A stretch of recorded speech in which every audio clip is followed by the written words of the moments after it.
বন্ধুরা, welcome back to my channel. আশা করি সবাই ভালো আছো।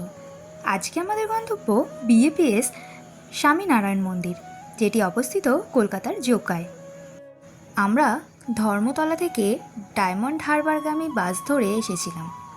ধর্মতলা থেকে ডায়মন্ড হারবারের বাসে করে গেলে আপনাদের একদম মন্দিরের গেটের সামনে নামিয়ে দেবে। আর যদি মেট্রো করে আসতে চান তাহলে জোকা মেট্রো স্টেশনে নেমে ডায়মন্ড হারবার যাওয়ার যে কোনো বাস ধরলেই মন্দিরের গেটের সামনে আপনাকে নামিয়ে দেবে। সময়ের আগে চলে আসায় মন্দিরের অপোজিটে একটা চায়ের দোকান থেকে চা খেতে খেতে মন্দির খোলার অপেক্ষা করছিলাম। মন্দিরটি খোলা থাকে সকাল 7টা থেকে দুপুর 12টা অবধি, আর বিকেল 4টে থেকে রাত 8টা পর্যন্ত। মন্দিরের মূল চত্বরে প্রবেশ করার আগে দেখতে পাবেন দুপাশে দুটো সুন্দর কারুকার্য করা হাতির মূর্তি রয়েছে। কিছুটা এগিয়ে গেলে চোখে পড়বে ভগবান নারায়ণের পদচিহ্ন। কলকাতার এই সুন্দর মন্দিরটি তৈরির অনুপ্রেরণা দিয়েছিলেন বিএপিএস আধ্যাত্মিক গুরু প্রমুখ স্বামী মহারাজ। তার ইচ্ছা ছিল কলকাতাতেও একটি বড় এবং সুন্দর স্বামীনারায়ণ মন্দির তৈরি হোক, যেখানে মানুষ এসে শান্তি অনুভব করতে পারবেন। অনেক পরিকল্পনা এবং কয়েক বছরের নির্মাণ কাজের পর এই মন্দিরটি অবশেষে সবার জন্য খুলে দেওয়া হয় 2014 সালের 2রা ফেব্রুয়ারি। মন্দিরে প্রবেশ করার জন্য প্রথমে শু কাউন্টারে জুতো রেখে মন্দিরে প্রবেশ করতে হবে।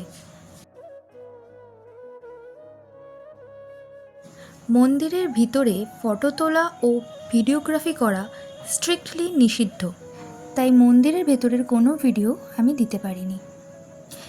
এই মন্দিরটির স্থাপত্য সত্যি অসাধারণ। মন্দিরটি মূলত তৈরি হয়েছে লাল পাথর অর্থাৎ রেড স্যান্ডস্টোন এবং সাদা ইটালিয়ান মার্বেল দিয়ে।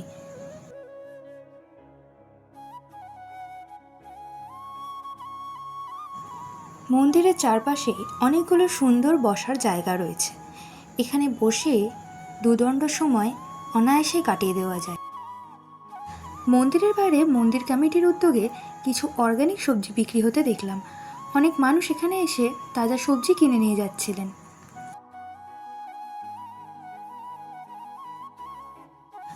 মন্দির চত্বরের ভেতরেই একটি ক্যান্টিন রয়েছে। এখানে শুধুমাত্র নিরামিষ খাবারই পাওয়া যায়। চাইলে এখান থেকে খাবার ট্রাই করে দেখতে পারো। বেশ রিজনেবল প্রাইসে এখানে অনেক ধরনের খাবার পাওয়া যায়।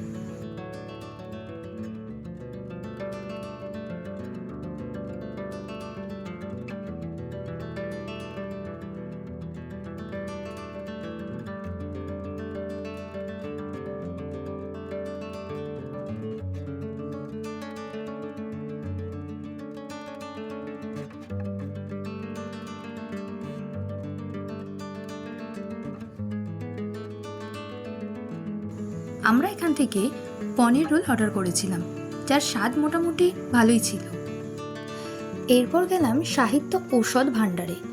এর ভিতরে জামা কাপড় থেকে শুরু করে ঠাকুরের সিংহাসন, ক্যালেন্ডার, আতর, ধূপকাঠি, ধর্মীয় বই সবই বিক্রি হচ্ছিল।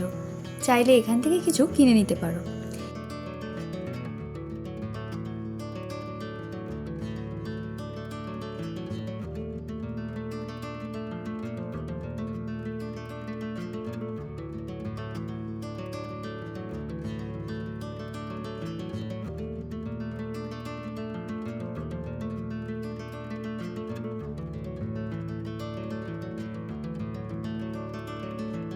এখানে কিছুক্ষণ সময় কাটিয়ে আমরা বাইরের দিকে এলাম।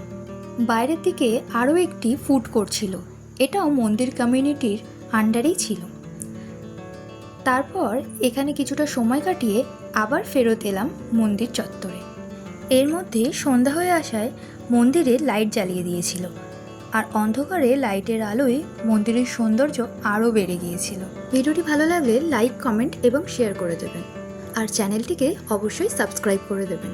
আবার দেখা হবে নতুন ভিডিওতে।